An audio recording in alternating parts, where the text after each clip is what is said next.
Az első kérdésem az lenne, hogy mit ért ön autonómia alatt Székelyföldön? Székelyföldre korlátozzuk az autonómiát akkor, tehát az autonómia az most már, mivel nincsen ez egy cél, egy jövőkép, egy közösségi jog, de ugyanakkor egy eszköz is, mint minden jog amúgy, egy eszköz egy közösségnek, hogy békében és saját identitását megőrizve tudjon fejlődni. Székelyföld esetében a Székelyföldnek a területi autonómiája az egy közjogi konstrukció, amely azt jelenti, hogy a történelmi Székelyföld közigazgatási régió és sajátos jogállással rendelkezik a román közigazgatási rendszernek. Mit jelent ez a sajátos jogállás? Ezt kéne rögzíteni a Székelyföld területi autonómiának a statutumában, hogy pontosan milyen jogköröket telepítenek a központi közigazgatásból a helyi közigazgatásba, illetve a régiónak a közigazgatásában, milyen jogköröket gyakorol ennek az autonómiának a testülete alanyi jogon, illetve milyen jogosítványt gyakorol közösen másokkal.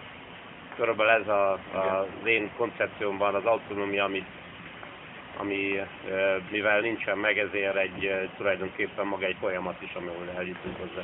Igen. Mikor merült fel legelőször az autonómia kérdése a rendszerváltás után? Éppen rögtön miután a rendszerváltás után elkezdtük megfogalmazni a 90 február. Közösségnek a célkitűzéseit. 90 február. Hát lehet, hogy már januárban, de februárban talán Király Károly nevéhez lehet kötni, aki először ezt megfogalmazta.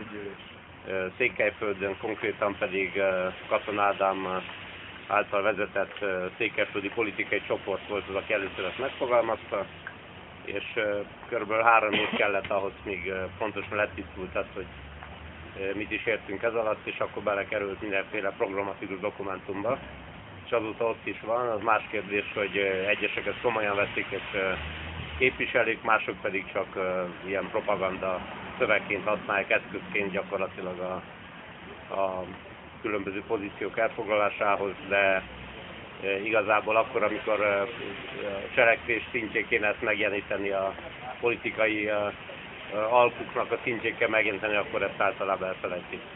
Igen. Melyek voltak a rendszerváltás után a jelentősebb eredmények, amiket kivízott a Székelyföld egészen napjainkig? Hát ha jól megnézzük az autonómia perspektívájából, igazából semmi. Tehát nincs sajátos jogállás a Székelyföldnek, nem sikerült a székelyföldi különböző székeket és településeket egyesíteni egy közigazgatási egységbe. Jelenleg a Székelyföld az alapvetően 3 megye, Hargita, Kovászna és Maros megye, de Maros megyének tulajdonképpen csak az egyik fele tartozott a Székelyföld, illetve vannak olyan települések vagy kis régiók, amelyeket leszakítottak erről a 3 megyéről mesterségesen, és Bákó vagy Brassó megyéhez csatolták őket.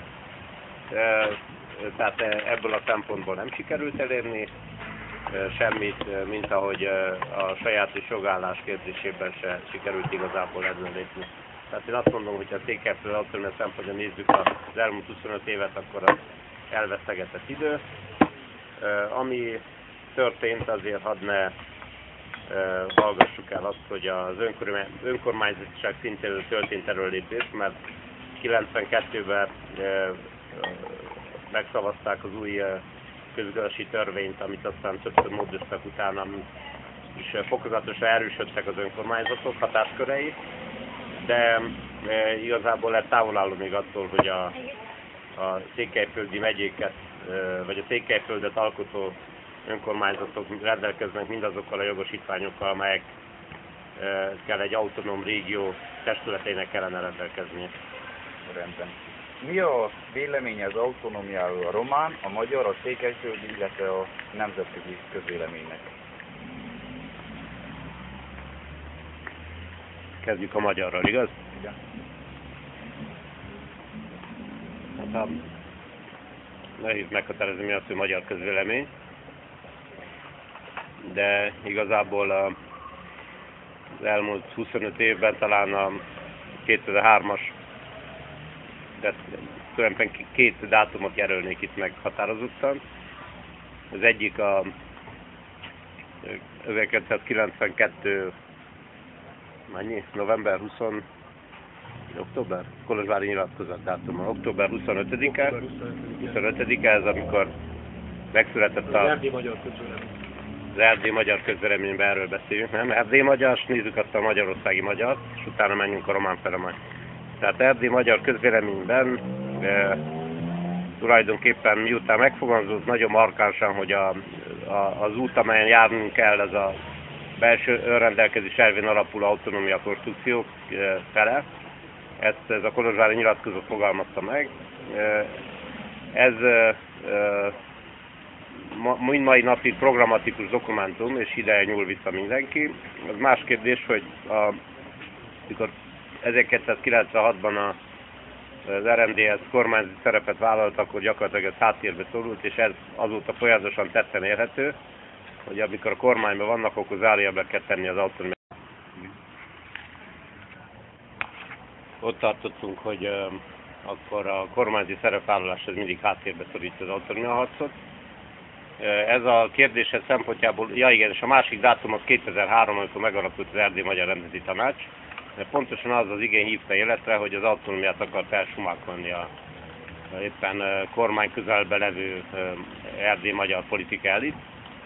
És talán azt mondhatnám, hogy 2003-nak az volt a legnagyobb érdeme, hogy nem engedte, hogy az autonómia kérdést azt levegyék a közbeszédnek a napirendjéről.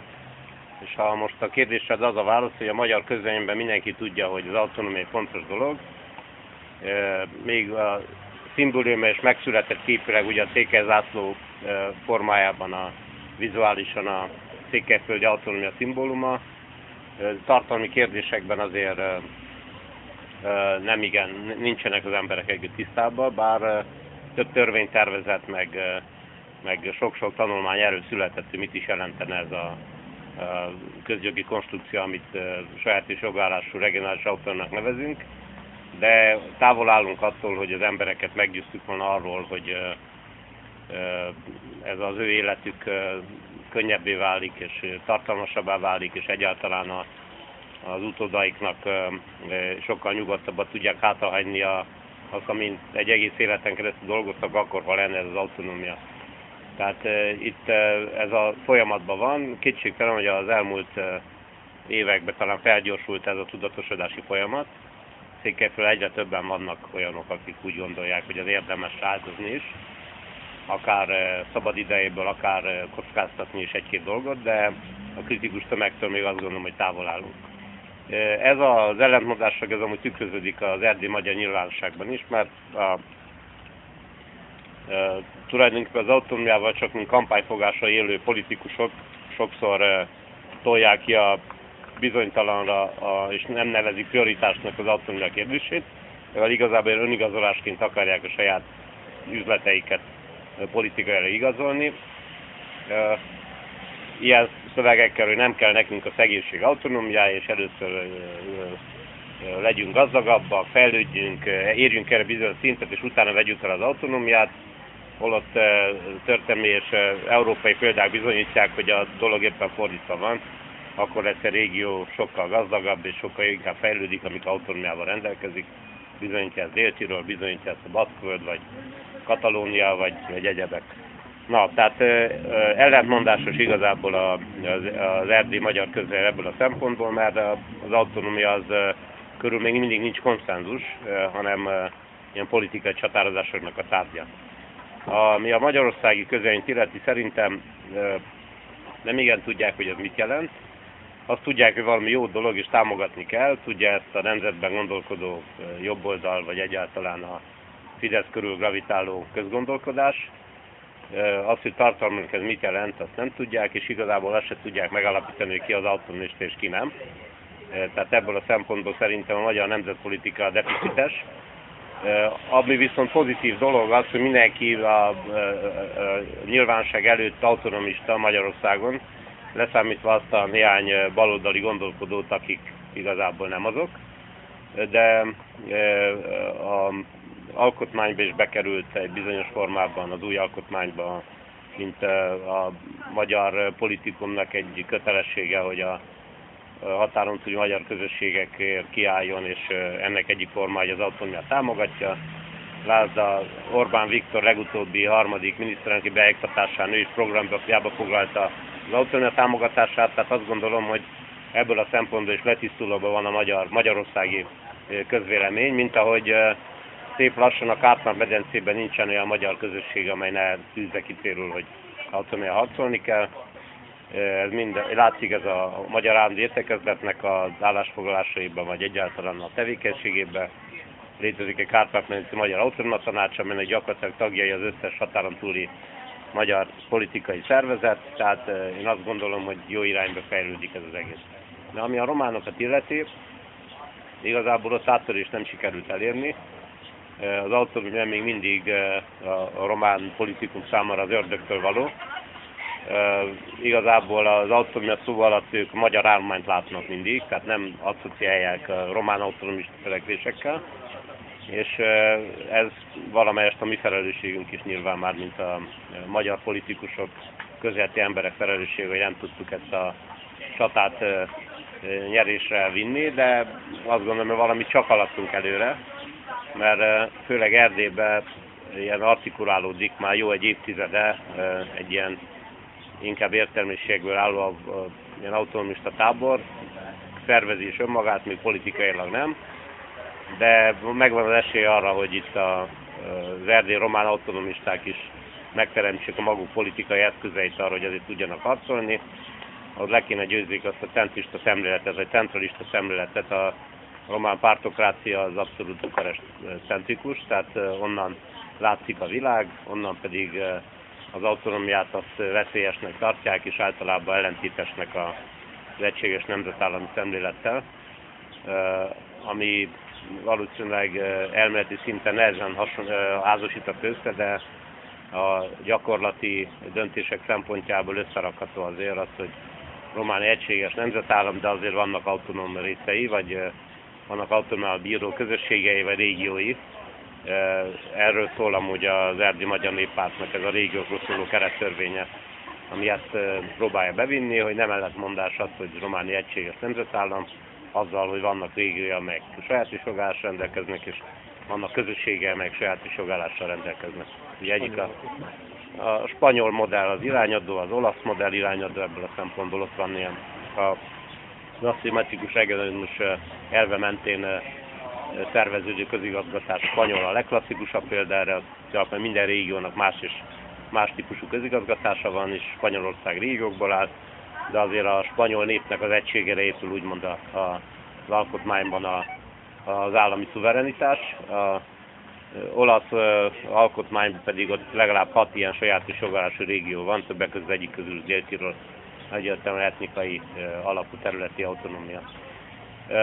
Hát körülbelül ez így néz ki a közvélemény és a közvélekedés egyen az autonómiáról. Hát azt gondolom, hogy a román politikumot serkenteni kell arra, hogy áthangolja magát, és a negatív ördögtől való szemléletből átérjen egy kicsit pozitív gondolkodását. Kívülről és belülről egyaránt kell serkenteni.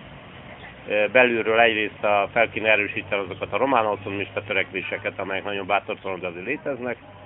Kívülről pedig kihasználni a külpolitik eszközével, a geopolitik eszközével azokat a nemzetközi helyzeteket, vagy ilyen tektonikus mozgásokat, amelyek amikor vannak, akkor átrendeződnek dolgok. Most például egy ilyen helyzet van az ukrán válságban, és sajnos nem látom azt, hogy fel lennénk erre készülve.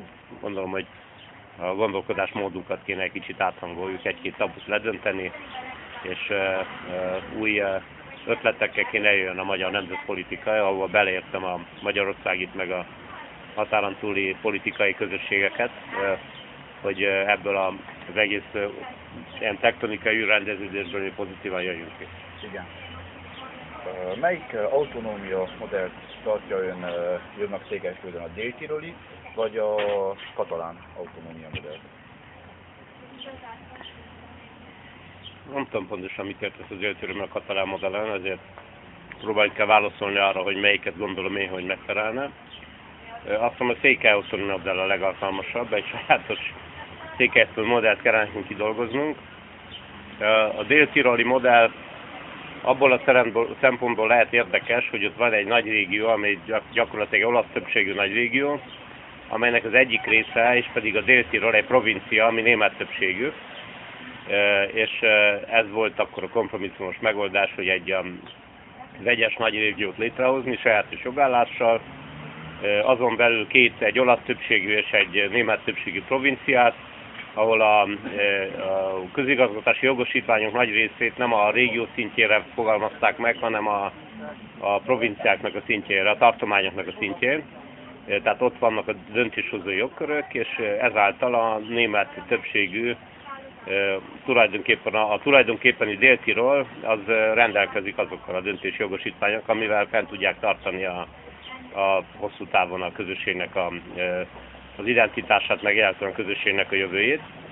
Ez akkor lehet érdekes, hogyha nem sikerül meggyőzni a románokat, hogy itt maga a Székelyföld, a maga 700 valány ezres lakosságával és tulajdonképpen jól körülhatható földrajzi régió külön közigazgatási egységet alkosson, hanem ezt integrálni akarják esetleg, amire ugye van román elképzelés, hogy a jelenlegi fejlesztési régiók mentén valahogy egy ilyen nagyobb régiót hozzanak létre, mint amilyen most a közép-erdélyi fejlesztési régió, ahol 6 megye van benne, és egyértelműen a román többség van, és ha ezen belül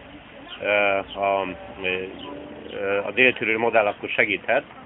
Sajnos a román törekvés az nem csak látszólag a dél-tiroli analógia, mert az az elképzelés, amit a román kormány képviselt, hogy a Dragnea miniszterelnök helyettes nevével fémjelzett elképzelés, az arról szólt, hogy gyakorlatilag a régiók, ilyen nagy régiókat hoznak létre a jelenlegi fejlesztési régióknak a mentén, ez a 8 fejlesztési régió, ezen belül az egyik a Székelyföldet tartalmazza, de a közigazgatási jogosítványokat a régiónak adják oda, és azon belül, ha létre is hoznak valamilyen belső alrégiót, struktúrát, annak csak nagyon korlátozott közigazgatási jogosítványokat adnak át, ha egyáltalán akarnak ilyet. Amúgy ezt javasolt az RMDS, és az alkotmányban, mint módosító indítvány, de azt is leszavazták, tehát a románok még ebben sem gondolkodnak. De még egyszer mondom, hogy igazából ez csak egy látszólag, egy formális dél-tiroli analógia, mert a Dél-Tirolban éppen a tartománynak, ami esetünkben a Székelyföld, annak kellene az összes fontos közigazgatási és döntési jogosítványokat oda telepíteni. A katalán eset, vagy általában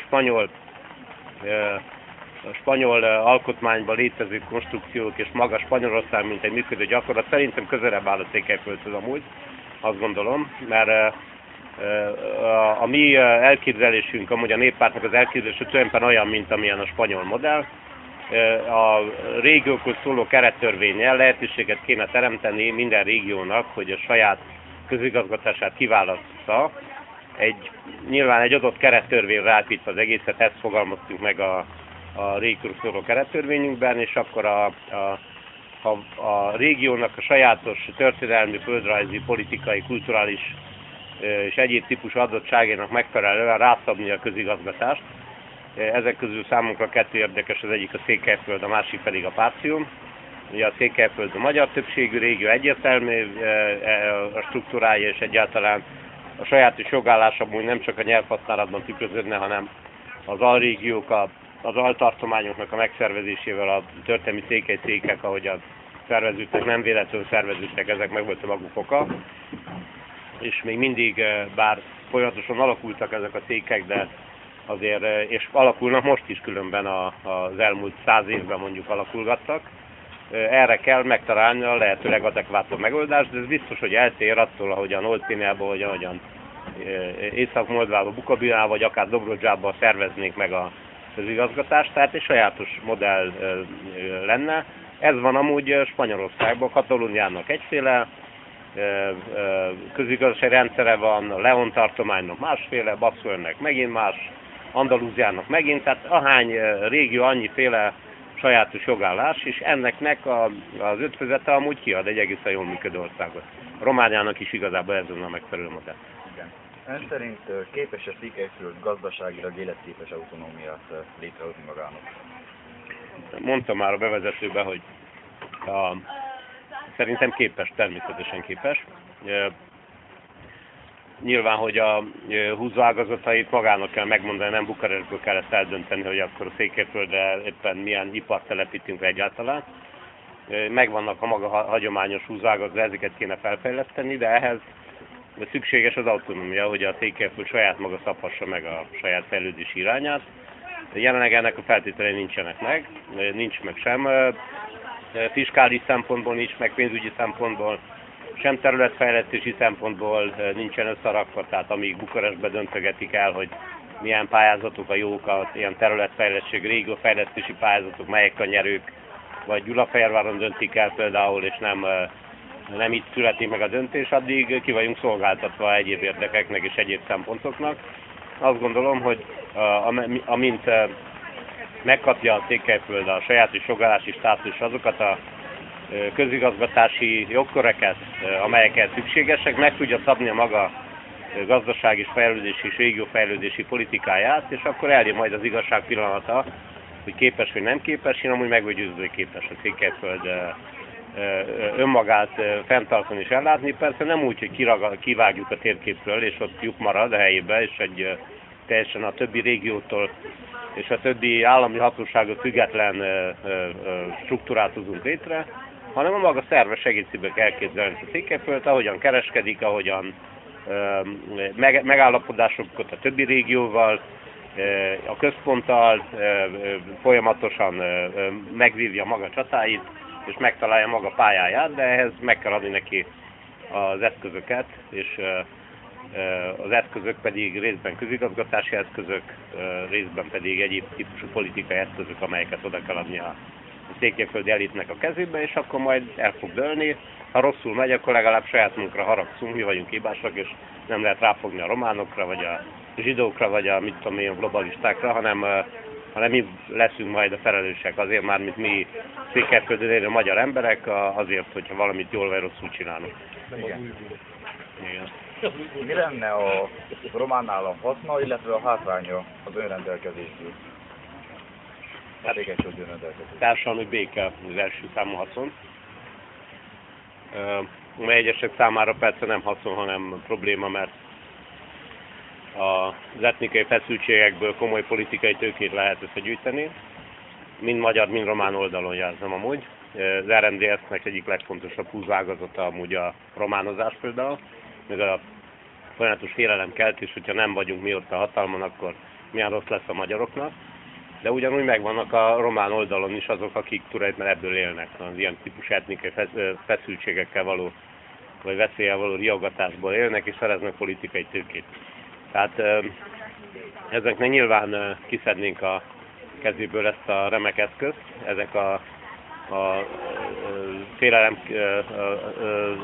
ilyen hivatásos rettegők, meg félelemkeltőknek a kezéből kiszednénk az eszközt, ha gyakorlatilag depolitizálnák úgymond ezt a kérdést, és olyan szintre helyeznénk, ahol a helye lenne leginkább, és az pedig a közigazgatásnak a szintje, illetve a közpolitikáknak a szintjére helyeznénk. De én azt gondolom, aki hosszú távon gondolkodik a régió, akár a nagy térségnek a társadalmi béke és a fejlődésében, az rájön arra, hogy ez egy pozitív megoldás, mint ahogy amúgy Európában ezek az autonómiák általában a gazdaságot hoztak. Mind a régiónak, mind pedig az országnak magának. Tehát egyértelmű a kérdés számomra az, hogy ha ezt az etnikai feszültségi dimenziót kiemelem, akkor onnantól kezdve csak pozitív hozadéka van.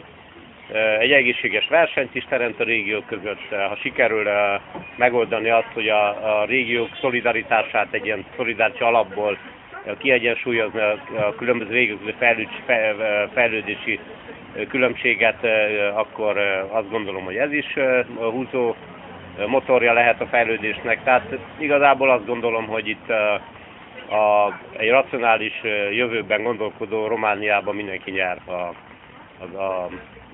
ezekkel az autonóm, a sajátos jogállású régiókkal, ami nem csak a magyar kérdést oldja meg, hanem megoldja tulajdonképpen a helyi identitásokat felerősíti, egy elvont patriotizmus helyett bevezet egy jóval erősebb lojalitást a saját szülőföldhöz, a saját régióhoz. Ez általában húzó szokott lenni, motorja szokott lenni mindig a fejlődésnek. A kár, amit ér, azt mondom, ez ami szerintem idézőjelben kár, mert haszon lenne tulajdonképpen ezeket a hivatásos félelemkeltők és rettegőknek a kezéből kiszedni ezt az eszközt. Igen. Sokan hivatkoznak úgy a magyar autonóm tartományra, hogy akkor is létezett egyfajta autonómia. Ennek mi a véleménye erről, hogy akkor tényleg volt autonómia, vagy inkább ez csak egy szovjet eszköz volt, hogy szovjet közigazgatási mintát vezessenek a Székelyföldre?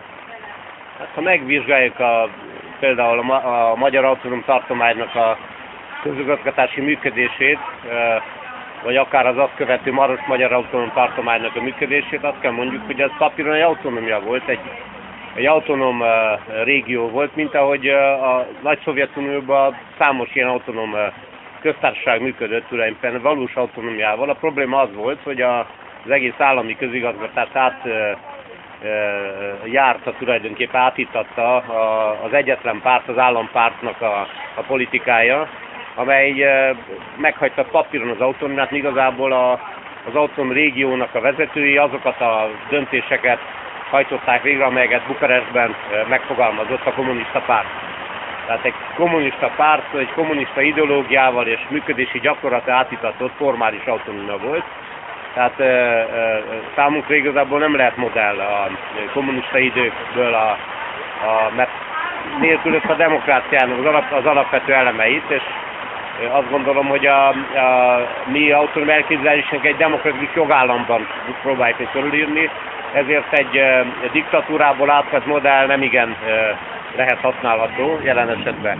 Mindazáltal még mindig azt mondom, hogy úgy, ahogy a kommunista pártvezetők, akik alapjában nagyrészt magyarok voltak, és voltak közülük derék magyar emberek is, nem voltak mind feltétlenül elvetemültek, azok azért megpróbáltak azt a kevés mozgásteret bejátszani, amelyet rendelkeztek a nagy kommunista szorításban, és ennek köszönhető tulajdonképpen, hogy még ilyen formában a Székelyföld azért megmaradt, mert akkora nagy asszimilációs és ilyen koloniális felfordulás volt egész Erdélyben, mivel gyakorlatilag átmozgatták az erdélyi lakosságot, és egyáltalán gyökértelenítettek egy csomó embert és egy csomó közösséget, hogy